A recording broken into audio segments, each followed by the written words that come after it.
Guys, I am in the mood today. I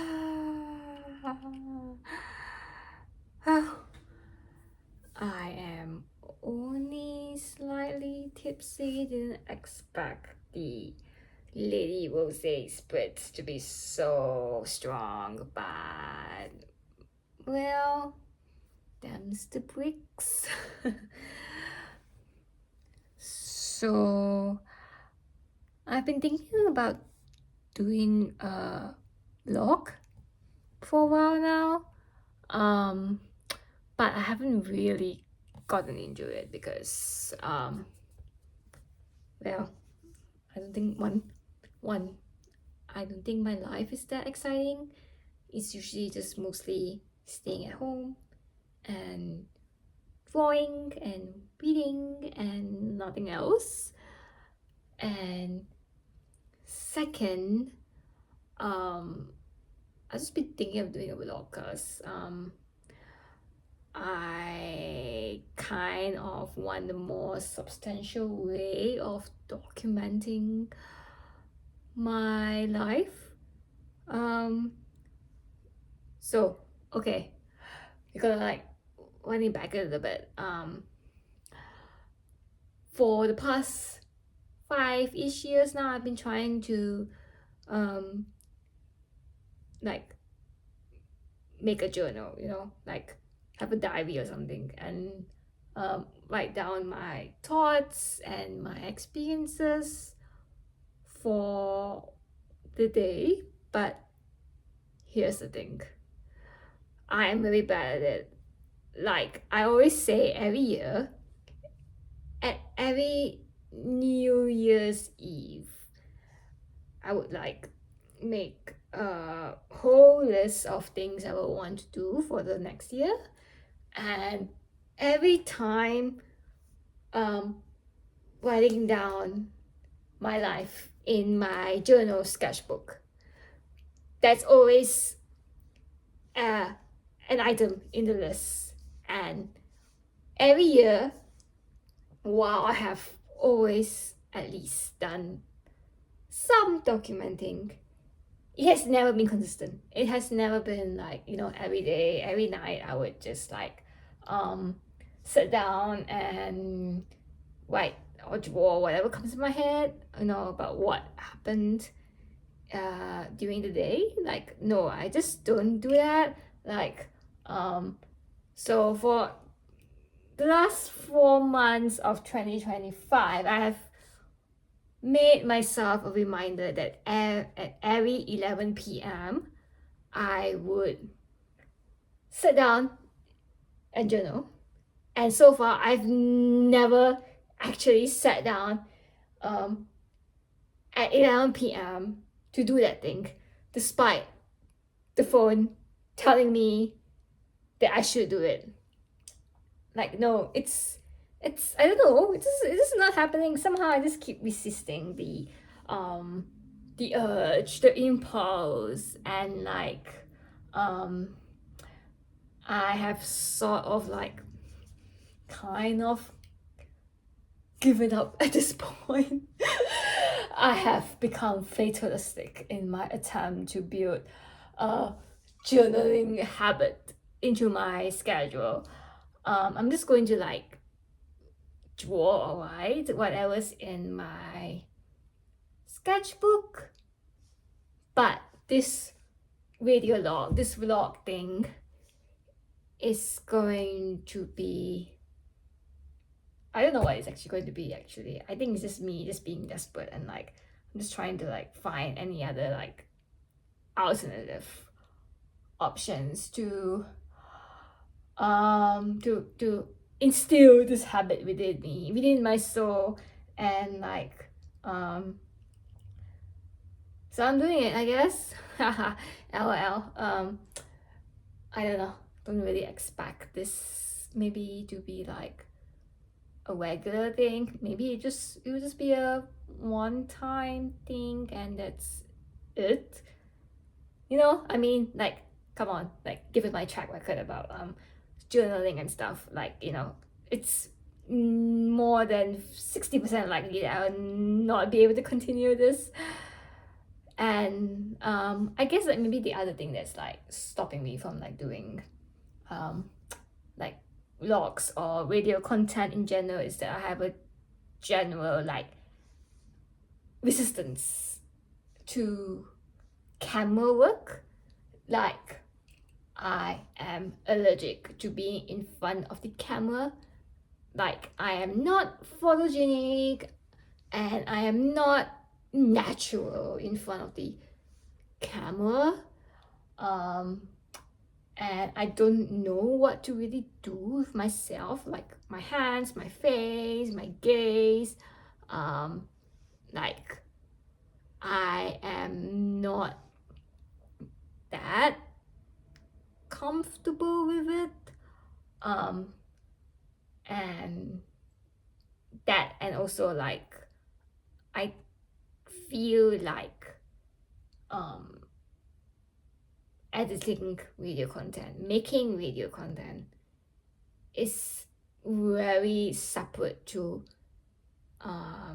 like the art that I am actually making. So you see a lot of like artists on Instagram or TikTok or whatever, you know, they would video themselves like drawing, or like, you know, a day in the life of, or come draw with me, or whatever it is that they all do nowadays. And like I feel like making that kind of content is very different from actually like making comics, making illustration, making art. Because, you know, maybe it's just me, but I feel like when I am working, actually like working, actually making art, actually writing, you know, I don't want anything to disturb me. I don't want any distractions.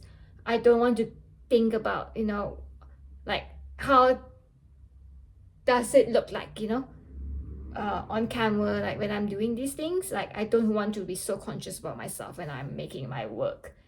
And I also don't want to dedicate the time after to be editing that like film, and adding music or adding voiceover, or, you know, making jokes or whatever it is. Like this entirely, like video production is like an entirely separate skill from the kind of art that I do. Like I am an illustrator, I am a comics artist, I'm a designer, but I am not an editor. I'm not a video editor. I am not a video person. I'm just not a video anyone actually. Like maybe this is my issue, but this is me. And so this log thing is just maybe like some kind of like aberrant circumstance, you know. And you know, this is like just the way that I'm actually doing these vlogs now. I am not caring whether or not I'm like, you know, the lighting is correct, or like, you know, the framing is correct, or, you know, whether I look good on the camera. I don't even have makeup on, and I probably have like a few acne here and there that I didn't bother to color. And like I just came back after like a day of like hanging out at Chapel Street, which is like a shopping district in Melbourne that's like full of thrift stores, or op shops as we call them here in Australia. And like, you know, just hanging out, you know, and walking around and getting in my daily like exercise, because I don't exercise now. I always stay at home all the time, and I am trying to like do it more, I guess, because I'm not really like a sports person. I'm not a gym person, and like the only regular form of exercise that I do is actually just like walking a lot, you know, and like doing more than 10,000 steps whenever I go out and do the walking. So that's the thing that I do to get some sort of like physical activity going. But yeah, anyway, this is like, this is besides the point, and also kind of in the point. I'm sorry, because like the thing that I do a lot is that I ramble. I talk. If you get me going, I talk about just about anything and everything, really, and that's not something that happens often. I am very shy. I am very reserved. I find it very difficult to connect with people and feel comfortable like talking like this. But I feel like maybe like the cocktail that I had helped a little bit to loosen up my inhibition. And also this is a vlog. I'm talking to myself. Like, I'm totally comfortable talking to myself. I'm not really expecting like an audience for this, as always. But yeah, what was I was going to say again? Yeah, so anyway, I was saying that yeah, I'm not being very professional or like extremely like production quality heavy when it comes to like video content, because like I think part of me resisting the impulse to become a video content person or influencer or whatever it is that I don't want to participate in like the glamorification of it.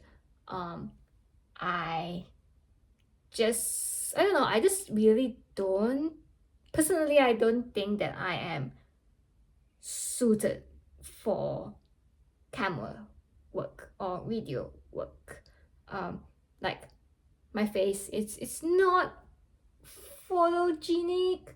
I mean, not to say that I don't look good. I look much better on in video when I'm in motion than when I am still like in a photograph. Like I think I look pretty much like myself more on video than when I'm photographed.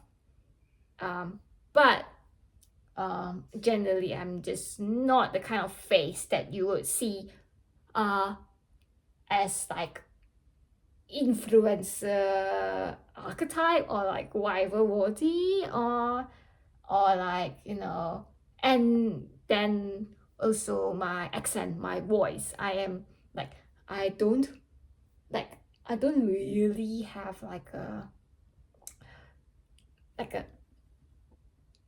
really like video audio, I guess that's the word, audio suited like accent or voice. Like, it's just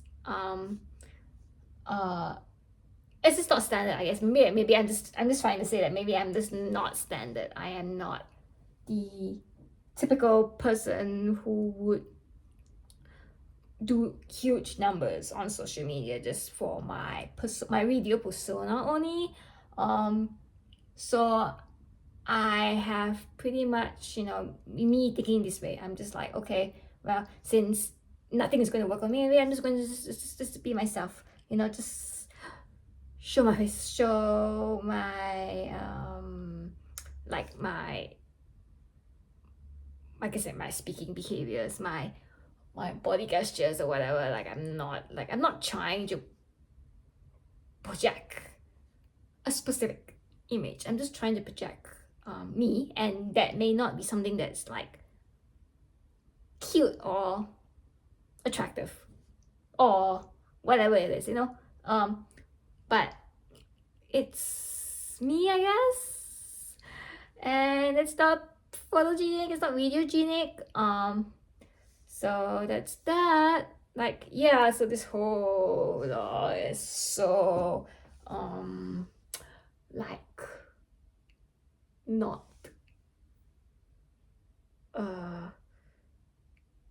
it's not highly produced, I guess. Yeah, it's not highly produced. So, forgive me if this is not the kind of thing that you're used to. But I guess it's like the other thing, maybe the other thing that's like good is just that um maybe it works the era of like YouTube or like video in the not early, late 2000s, when like people were used to do this vlogs, and it's not like it's all like grainy, and it's not professional, and it's not, it's just a random person just talking about whatever it is that happened. And like maybe I'm just like bringing it back. I don't know, I'm not really consciously like bringing it back, but maybe I'm just like, maybe I am I'm resisting the impulse or the urge or the whatever it is, to succumb to becoming like an artist, me becoming like a video influencer, to maintain like algorithm, to maintain audience or whatever. I'm just resisting that. I'm resisting it so much that I'm maybe like, by the time I get into it, maybe I'm like 10 or 20 years behind, and that's fine, whatever. I think like the way that the internet is going right now, it's like whatever is happening on the internet right now, like the kind of things that social media expects of people who post photos or videos or art or whatever, the kind of thing that the internet expects of people nowadays. It's crazy. It's not sane. It's sane for a corporation, but it's not sane for the individual. And maybe it's good to be like 10 years behind or whatever, when things were still more like at the level of human. It's like a human can produce this, just a random person can produce whatever, and not just have this false idea that they have to get the best camera or like a microphone. I don't even have a microphone. I'm filming this on my iPhone 13. Okay, I don't know what iPhone version there is right now. I'm totally out of it. Like, I don't care. So like okay, what I'm saying is just that like this movie is like being so outdated to the level of like, like it seems like makes it feel like or it works that that any random stranger can just like pull up whatever device they have, or lack of device or whatever, and they can just like talk about themselves and talk about their day, and this is it really, like maybe there's something that we need right now. And I'm not, and maybe it's like, maybe when I'm saying need, I don't really mean it. I'm just like, I'm saying whatever. Like, I'm just saying that maybe it's something we have to see more of. So yeah, I don't know. I probably spent like 18 minutes just justifying why I'm doing vlog, or how, or my methodology of vlogs, and like that's not necessary. But if this is going to be the first vlog, and if I'm going to continue this activity, I guess, if it works out, if this like talking to myself and talking about my day is actually like, it's actually fulfilling the thing in my New Year's resolution to like, you must freaking journal about it, you must freaking make a diary about like your thoughts or your experiences or your activities or whatever. If doing the vlog actually helps me to do that, and it actually helps future me to look back on who I was in the year 2025, and like see what she had done, what she had what she had seen, or what she was thinking of during the time, then like I think having the vlog would be good, if only just for the reason that I can finally freaking take the item in my New Year's resolution, because it's been there for like 5 years. It keeps like it's something that I keep like bringing forward year by year, and it was not happening. It was not I don't know, it's just I really, I have no idea why I'm so resistant to like, like journaling. I used to do it when I was younger. When I was 11, when I was 12, I used to keep like a really thick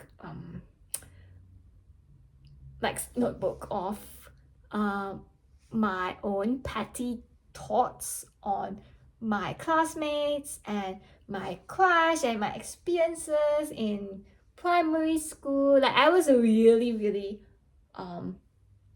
petty kid.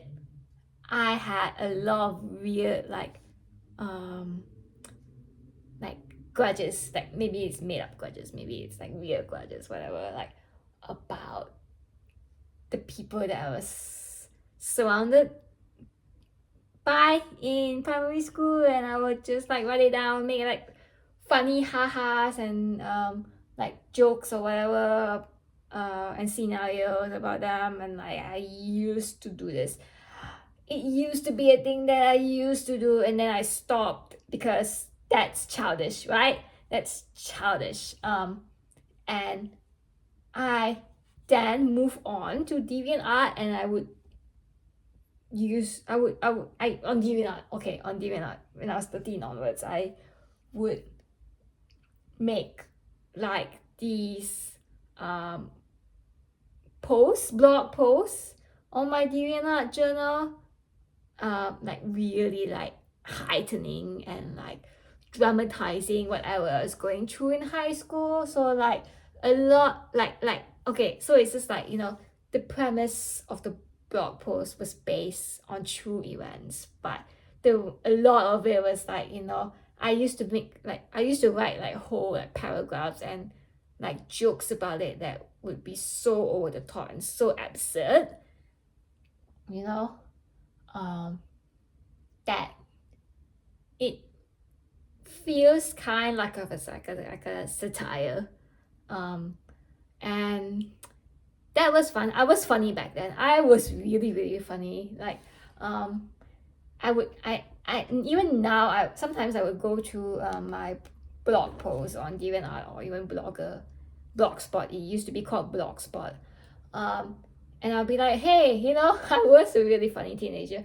I had really comedic, like crazy ideas.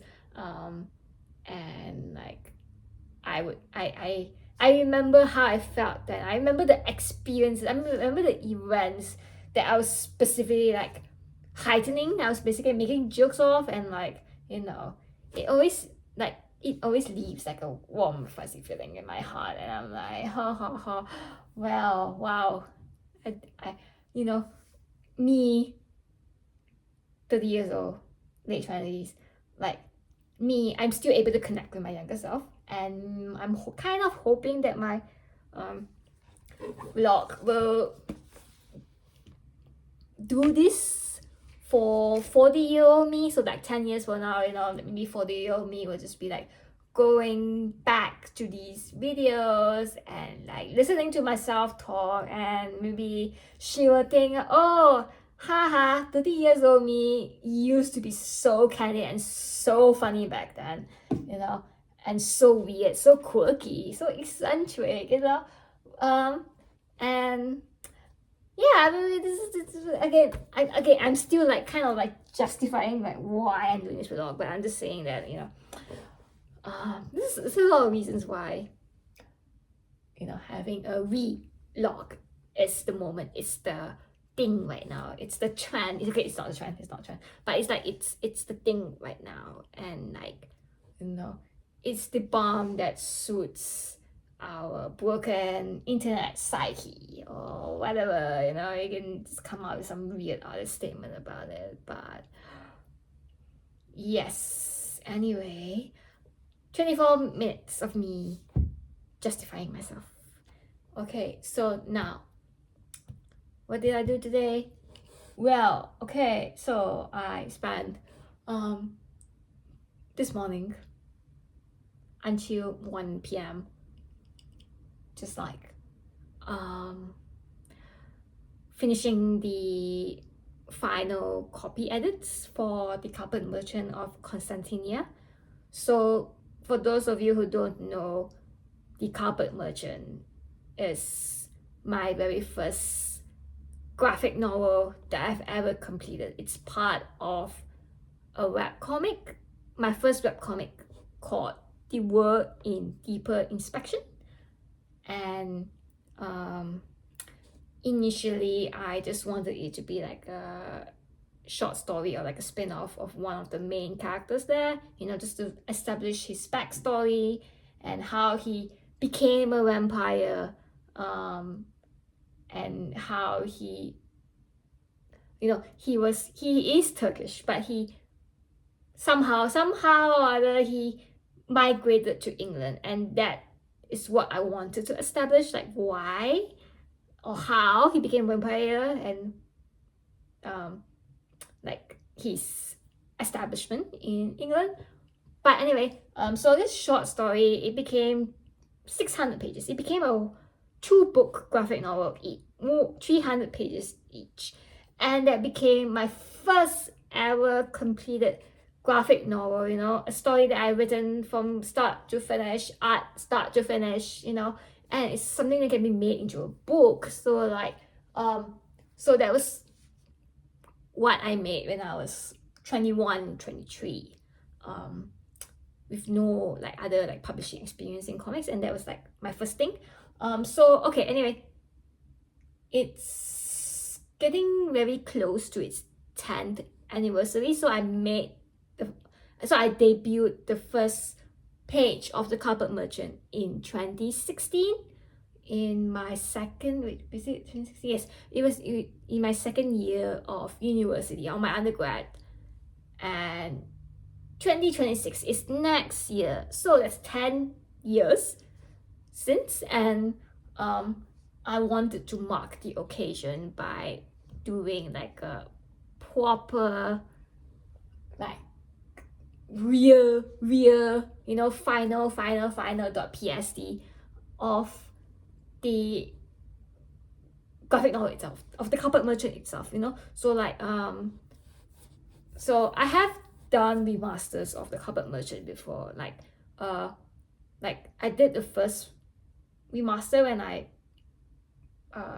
released it as an ebook, and then it got picked up by a publisher, a London publisher, and I did another round of remasters for it, you know, just to fix the lettering, because the lettering was really bad, and the formatting, because like back then, you know, obviously I've never published a book before, so I didn't really consider like, you know, things like bleed. So like bleed is like kind of like safe areas around a piece of artwork. So it's like, you know, when you make a bleed around an artwork and then you submit it to print, like the printer would print that artwork and then they would cut it, the machine would cut it in a specific way, and like the bleed was like the extra bits around the artwork that allows for the machine to like just cut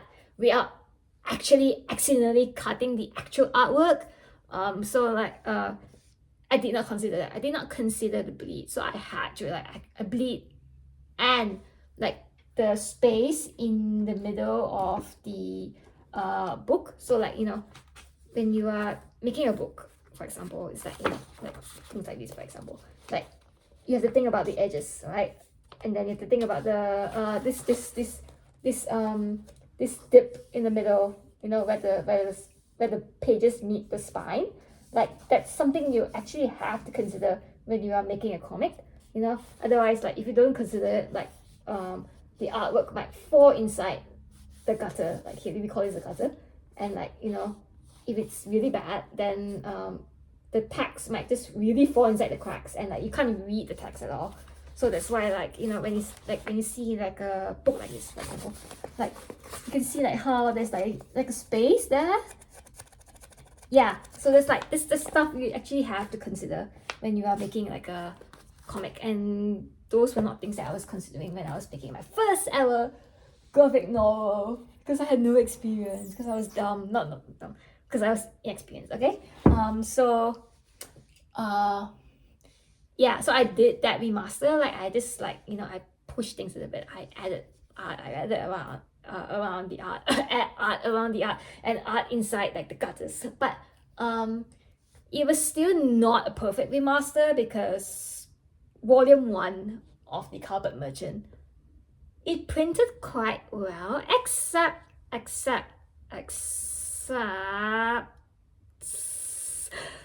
that the colors, the freaking colors were so dark.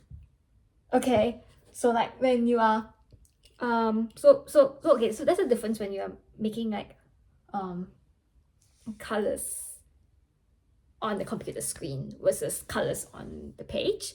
So the thing about computers is that it allows for like a wider range of like colors. So it's like, you know, you are able to see really bright colors, you know, higher contrast, more nuance, I guess, on the computer screen. But print is a very different thing altogether. Like print is very limited by inks, you know, by the physicality of the whole like printing process. So like, you know, there's only so much like a machine can do, you know, based on like the kinds of inks that they have, and a lot of like offset printing is not able to capture like vibrancy, the kind of vibrancy that is possible on a computer screen. So like that's why a lot of like neon colors, you can see them on the screen, but they cannot, it's very difficult to print them very well on paper. And that's not to say that it's impossible. You need specific processes for it, you know, like one such process that I can think of is like, you know, sometimes like sometimes like an artist would have like a single color like comic, and it's in like this very neon pink color, and you know, in order to print that, because you can't just print that out from a printing machine, you need to like obtain like a Pantone color, a Pantone swatch, and that is the ink that they use to print the work.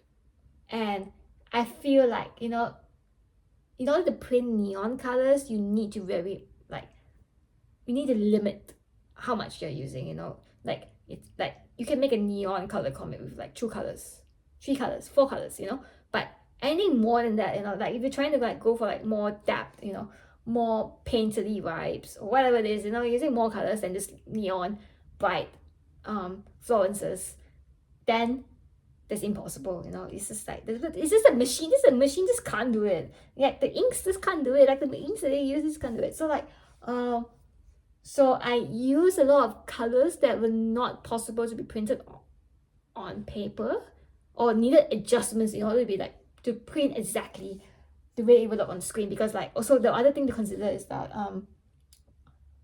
printing like paper is going to look darker on screen, because the thing about the screen, about the computer screen, is that it's being backlit by lights, you know, like the light shining upon you when you're looking at the comic page on the computer, like that lightens up, like it gives the false impression that it's lighter than it actually is. So like when you put it on paper, so like the paper is not backlit, right? The paper is just paper. So like, you know, what comes out is just, it's dark, it's muddy. So that's the thing, okay? So anyway, I'm just like giving all this like contextual information just in case there's some people who don't know what I am about.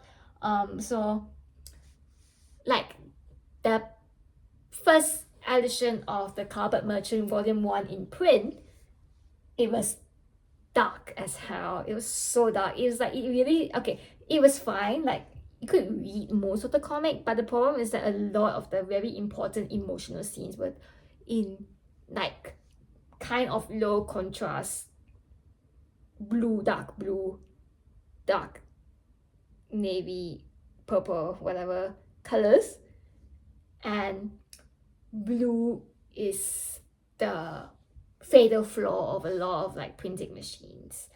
Like, you really need to like lighten up your files, you need to lighten up your artwork before you feed that into the machine, otherwise it's going to be so freaking dense and dark. And that was what happened to the carpet merchant. Like, I don't have, actually I do have the book, but the book is in the other room and I am not going to get up just to show it to you, and I don't think the lighting will help anyway. But you gotta like trust my word on this, right? It's just dark, and that bothered me for a really long time. And it's not necessarily the fault of the publisher. Like, you know, maybe I think that the designer, whoever is doing the like post processing, of the files, they should have caught that.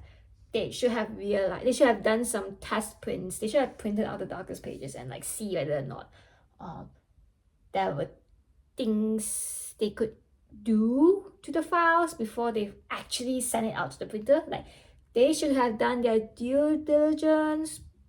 But I can't necessarily blame the publisher either, because the foundation was like really bad in the first place. Okay, so like, anyway, so for the 10th anniversary, I'm fixing that. I'm fixing the freaking foundation. I'm fixing the thing that would make it so imperfect in the first place. Like, I'm really fixing it. I have updated the lettering. So the lettering is like the dialogue, the text in the comic. And the thing about the carpet merchant is that everything is hand lettered. It's not in the font that you can just like type. You type and the words come out. No. You have, for me, okay? Like, for the carpet merchant, I have to write every single letter, every single alphabet in the dialogue, in the captions. Like, it's all in my hand, and so I did that. So I fixed the lettering. I updated it so that it's much more clearer. It's more consistent with volume 2 of the carpet merchant. It was much better. The foundation was much better. The lettering was good. The colors, it printed up quite decently.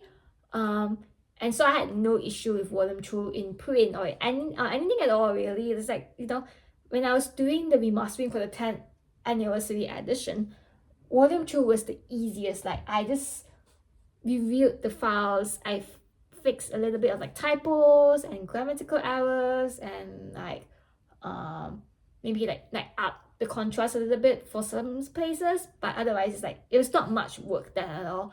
I could just leave most of it. Like, fine, you'll be fine. It's just volume 1, the first 300 pages of the whole carpet merchant's duology, the series that I had to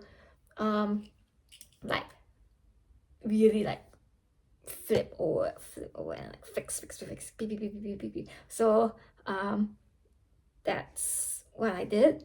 Took me a very long time. Took me a month and a half to do all that work, and I finally did everything. I did volume 1, I did volume 2. Volume 2 took me like 2 weeks, pretty easy. And now I put both books in one ebook so that I could like review the copy edits. So like, looking at the typos, looking for any like art errors, and all the other little mistakes that could happen. But yeah, this is probably like the last of the copy edits I have to do before I'm like done with this project. Like, I'm done with the 10th anniversary like remastering, but I still don't know what to do with that yet. Like, so I'm kind of a weird position at the moment where I'm like, with the carpet merchant, it's not going to be printed, like the 10th anniversary, if it's ever going to be printed at all, it's not going to be printed by the same publisher that picked the carpet merchant up. Like, for the first print edition, like, it's not going to be the same publisher. I'm going to, like, I'm in the process of like regaining my publishing rights back from that publisher, and hopefully, be able to like pass it over to another publisher with like better, like, with better support, better distribution, like better, maybe like due diligence with like printing, printing comics, because like the thing that really, like, even though the Carbon Merchant is like one of my most like recognized, most celebrated, it's so silly for me to say this, but like, anyway, but I'm saying that in the context relative to my career, okay, even though the Carbon Merchant is like one of my better works, I guess, it keeps stumbling upon these like blocks, where like a publisher will pick it up, but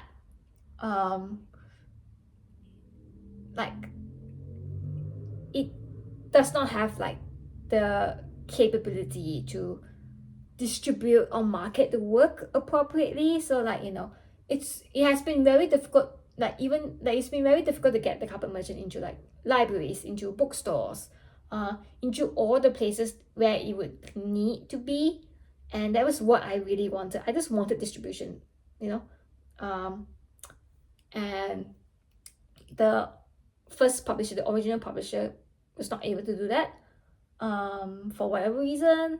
So yeah, I'm just like, after 10 years, like after not 10 years, I haven't been with them for 10 years, but after like a while of like being with them, I'm very grateful that they pick up my book and turn it into an actual thing that you could see, and also like have it be my first published graphic novel, because like, I think it's very important to have my first passion project, my first ever actual like graphic novel to actually be my first published book, because of reasons like I have spoken about it in my blog, not my vlog, blog, blog, about how, like the book that you publish, that you traditionally published by, like in American market, it will determine the kind of books that you'll be able to do in the future. So like if my first graphic novel that is traditionally published by a publisher, if it was, say, for example, like an autobiography, like a memoir or whatever of my own like cultural or racial experience, if that were the very first graphic novel that I published, then that would affect how the publishing industry would see me as an author. The kinds of books that I would publish, the kind of books they will be interested in, like that would be a major influence to like the kinds of work that I'm able to like keep making throughout my entire career. And it was very important for me that the Carbon Merchant was that first book, because it being like a I guess at the time an artistically like ambitious book, and it's a book for like older readers, not just for kids, not just for teens, but also like like kids or teens who are like mature enough to be able to like appreciate and to read this kind of content. And also like adults, it's mostly for adults, like that's like that's the kind of this is sort of like the age group. Maybe it's not really an age group, more like a reading level group that the Carbon Merchant was like aiming for. And like and the fact that it's also like it's historical fiction, it's fantasy, it's about vampires, it's about the supernatural, it's about all the things that I'm interested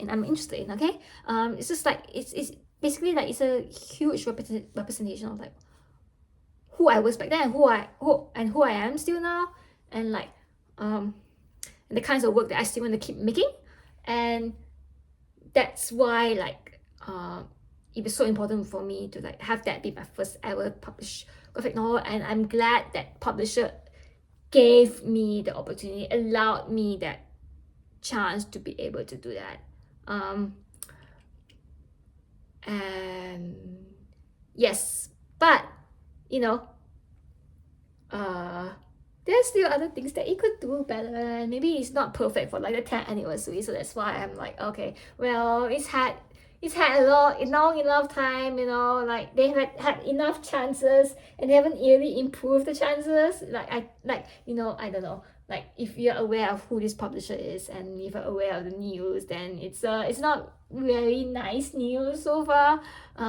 So like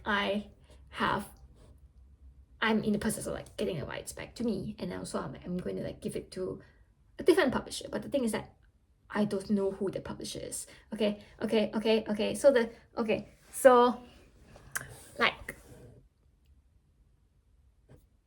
the thing about publishing is that I'm sorry to say, this is just my hot take, but a lot of publishers are cowards. They are not very high risk, especially when it comes to graphic novels, and I understand why, because like comics, graphic novels, especially in color, especially if they're thick, they are very expensive to print.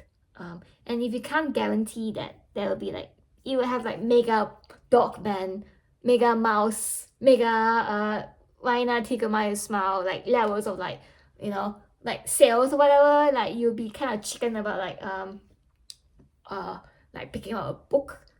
That's risky, but you know, this is also like, you know, you have this, and you also have another thing where they are giving like billion-dollar advances to like celebrity authors, and there's no guarantee that the celebrity author will sell anything, you know. Like they have the money, it's just that they would not rather invest it in like artistic work, literary work, you know. They would rather invest it in like cloud, okay. And Carbon Merchant, it has some cloud. I have a little bit of cloud, but it's not billion-dollar sales, okay. It's not that, okay. I'm just a normal mid-career, mid-level author, okay. I make consistent sales, I earn out my advances at a reasonable pace, right? But I'm not going to like be the one author that makes that IP that supports like other titles. Like no, I'm not that kind of author. I don't think so. And like and if comics specifically, if like comics publishing, like there's still that fear of publishing anything that's not a middle grade graphic novel, okay. So like the reason why there are a lot of kids graphic novels right now, the reason why I keep seeing like shelves in libraries and bookstores like expanding their graphic novel, like kids graphic novel selection, is because like that's the thing that sells right now, you know.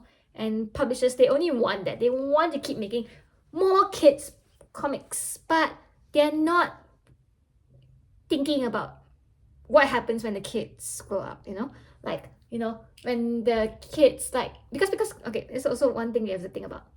Graphic novels take a long time to make, you know. They take 3 years to make, and then you have to factor in an extra year for like the production of the book, you know, like, you know, printing it and like shipping it and like marketing it, okay. So like it takes like maybe like 4 years to make, and like, you know, 4 years is a very long time, you know. Someone who is 6, they'll be 10 by the time something comes out, okay. So like kids grow up really fast, and by the time they become like a teenager or they become an adult, like where are the graphic novels for them, where are the comics for them? So like there's like, the publisher is not thinking about that. The publishers are not thinking about that, you know. They're just thinking about kids comics, you know, kids things, whatever, okay. But they're not catering to the kids who are older. They grow up. Okay, every kid grows up. I did too. So like it's very like tunnel vision. It's very narrow-minded. It's like they only seeing one thing, they're not seeing the whole big picture. So I'm just giving this context to tell you that publishers are very risk averse because they are laser focusing on one thing and they're not thinking about the other things. And then when they're thinking about the other things, okay, so when they have turned away from like the kids, like I need to make kids graphic novels only mentality, and they turn their gaze towards like the wider world, okay, they're like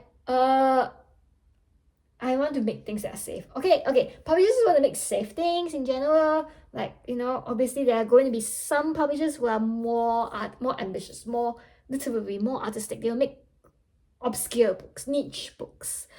And it's like, that's my jam, that's my thing, right? But there are just few and far between. Like, there's just not many of them, okay? And and for those who do exist, they don't have a lot of money. They so yeah, anyway, Carpet Merchant is a niche work. It's a very ambitious work. It's very like, I don't know, it's not something that the Western market really is after. In general, like, I think the market can take it, but whether or not the publisher thinks the market can take it, it is another thing entirely. Like, I have more faith in my audience. I have more faith in the wider world of like people who read books than publishers do. Okay, so it's difficult, and like I've been trying to get the 10th anniversary edition of the Carpet Merchant to be published by some other publisher, and like that's still sort of like in discussion, but it does not mean it's going to happen because of whatever that's been happening in America lately, like with all the tariffs and weird economic like slip and slides, up and downs, all these things. Is like that's affecting the interested publisher's ability to be able to like support this book in terms of like printing, in terms of like marketing, in terms of like whatever, and like the infrastructure is so unstable over there, and I can't really guarantee that a 10th anniversary print edition would ever exist. So I'm just like sort of like trying to think, okay, what else can I do to support it? And this one idea I had is to do like webcomic V1. So I am thinking of like setting up like a website for it, like a really specific website for it, just for the V1 only. And then I'll just be like posting the Carpet Merchant, the remastered edition of the Carpet Merchant, with updated commentary. So like, in the first like edition of the Carpet Merchant, when it was just only a webcomic, nobody knew about it. I was just posting it on the World Indie Press section. Like, I would have commentary on it. I have like my own thoughts, and then I would have some footnotes. I'll even cite where I got certain things from, But I was still very young by then. I was still quite I was still developing my craft and my practice as an author of historical fiction. So not like, even though it's okay, not all of it is like robust. So especially when you compare it to like my newest historical fiction webcomic, which is Alexander, the Servant and the Water of Life, or Alexander comic as I call it. Like, that is extremely robust. That is extremely like thorough. But the Carpet Merchant, it was like still, it was sort of like, it was still fresh, it was still green, it was still new. So like like the 10th anniversary edition would have like me like reflecting like like the things that I have changed, why I've remastered it in a certain way, and why I've changed the dialogue a little bit, because I did change some of the dialogue a bit, but only to make sure that it is the whatever the character is saying is more like thematically consistent, like between volume 1 and volume 2. Because when I was writing volume 1, the first 300 pages, I wasn't really certain what the last 300 pages would be. Like I wasn't sure about what the themes of volume 2 would be yet. So like now that I have both books together, then I could understand what that whole duology was trying to say about Orientalism, about the other, about imperialism, cultural imperialism, and like Gothic fiction and all that. Like now that I understand what I was trying to do with those two books, I could make sure that volume 1 like is consistent with more dialogue wise consistent with volume 2, and also to make sure that the dialogue feels more poetic. It feels more like it's nicer to read. Okay, I improve a lot as a writer since then, and like I fix up how nice it sounds and how functional the dialogue was. So like I did all of those changes, not a lot, but I did enough to make sure that everything was coherent, it was consistent. So that's what I did today. So yeah, I finished it. I finished reviewing all 640 pages, and after that I was just like, okay, well, I could do my walk. I could do my 10,000 steps plus walk, and like go to the Chapel Street op shops, thrift stores, to try to look for picture frames, because one of the things that I've been trying to do lately is to like improve the interior design of my living space of my home. And one of the things that I've been doing is like putting more art on the walls. And this is just like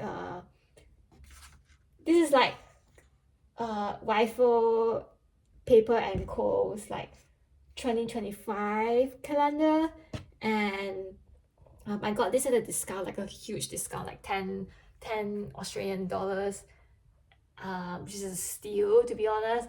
And I basically just like tear out the sheets, the monthly sheets, and I'm just using I'm just using the flowers, okay, as like the art. I will be like trimming off this part. It's unnecessary, like cutting this part, like whatever, okay, and then I'll be putting it into like a frame. But I don't have a frame yet, okay, like it's kind of like loose sheets like this on the wall, and it's not very professional, dare I say. So I'm looking for like wooden frames or whatever, gilded frames, okay, anything that is like about of this size, like the distance, like here my hand distance, like exactly 15 centimeters. So like I am looking for like a frame of that size, and it's like it suits the rest of the decor of my bedroom. So like you can see like my bedroom, hooray, like it's not very like ideal, and maybe I just like take off my camera a little bit and show you. It's very messy, it's very very plain at the moment, but like okay, more down to earth looks, we need that right now. But yeah, so I was looking for picture frames, and then like I finally decided to get this guy.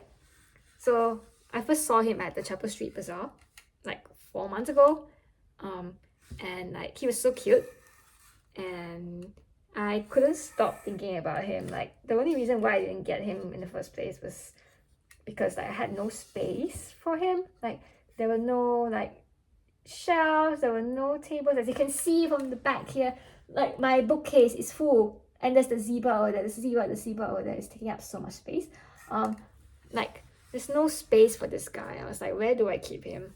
Like, so I left him at the bazaar for quite a bit, and every time I went to the bazaar, he was always there, and I would be like, oh, he's still here, and I still want him, and like, you know, I kept like leaving him behind because again I had no space. But you know, the thing about me is that if I really want something, I do spend a lot of time thinking about it. Like, you know, I do this thing where if I have this rule, I have this principle that if I'm still thinking about the thing many times, you know, I'm still like envisioning it. I'm still like lusting for it, longing for it, you know, like weeks, even months, then yes, then it is a thing that I should get, you know.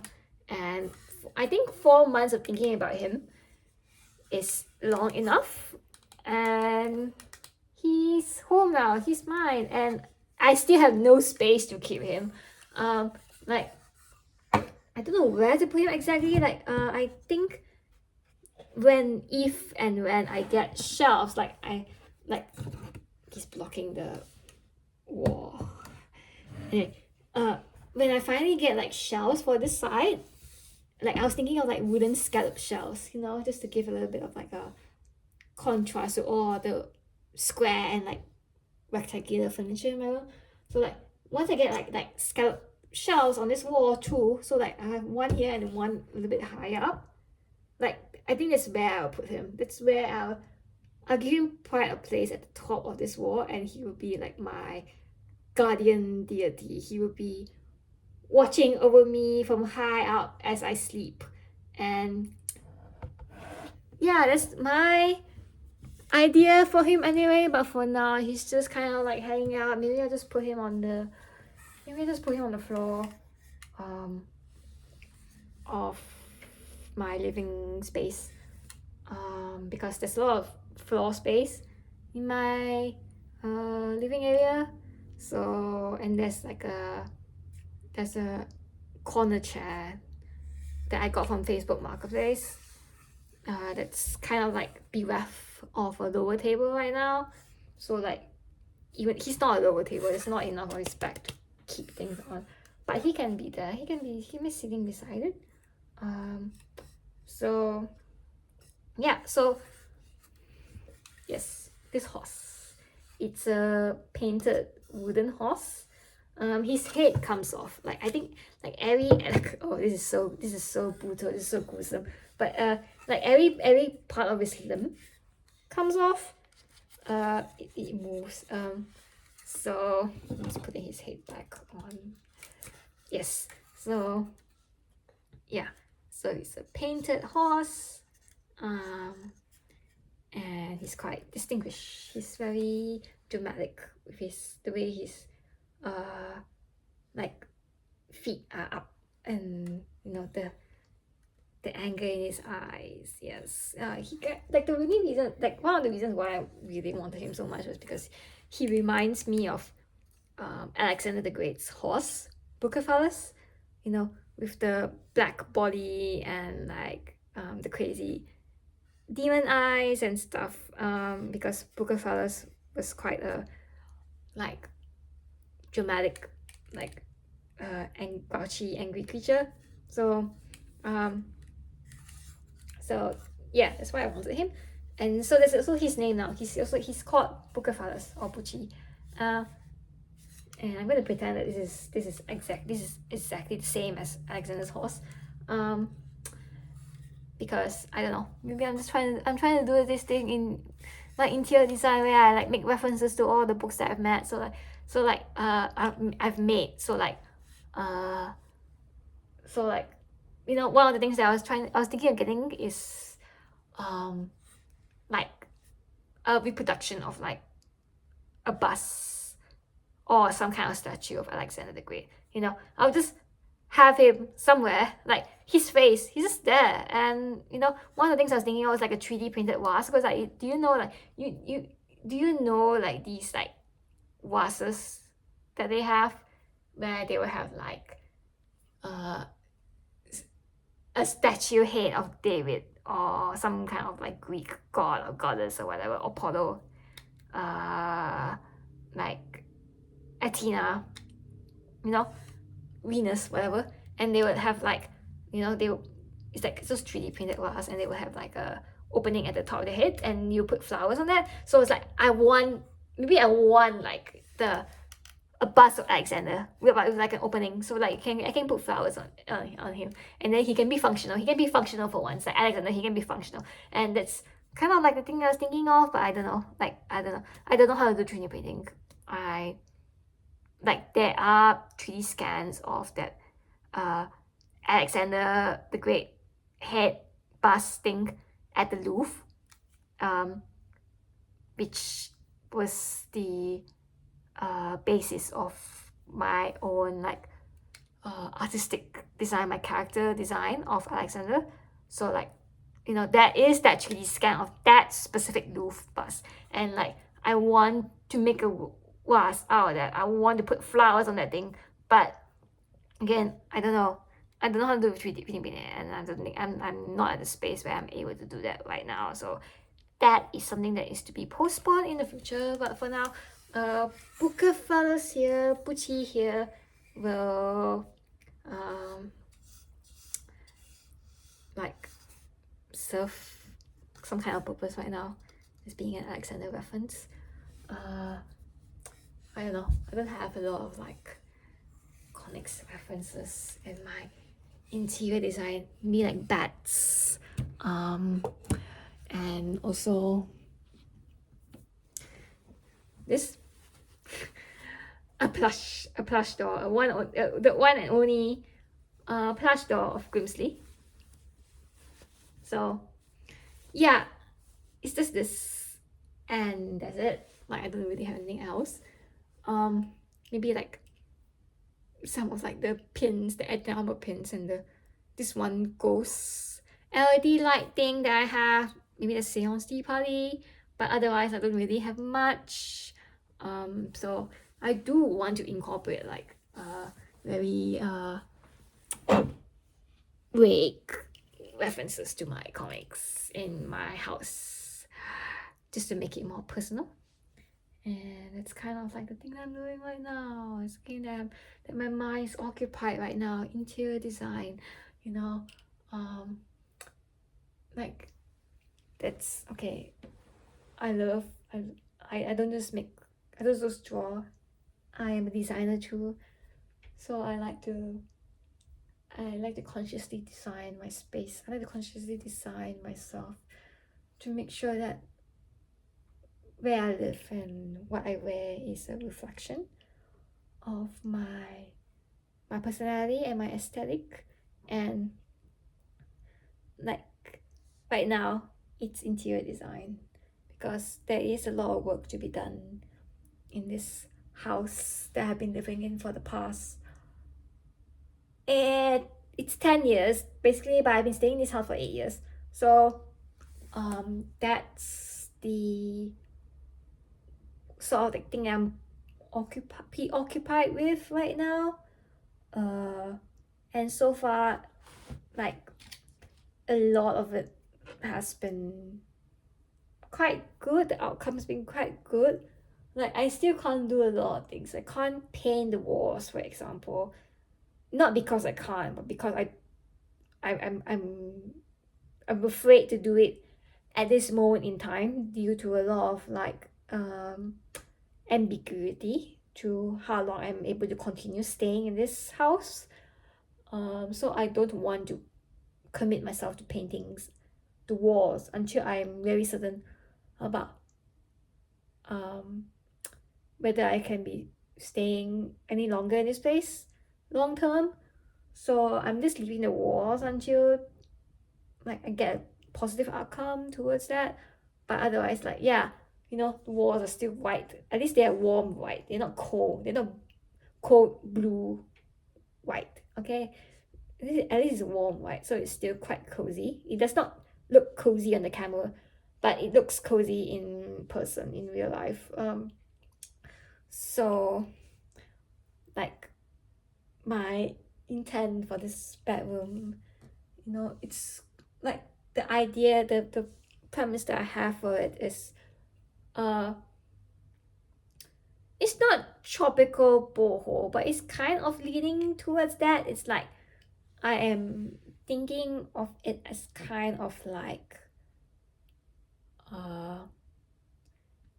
something that's inspired by the tropics almost, you know. So like like like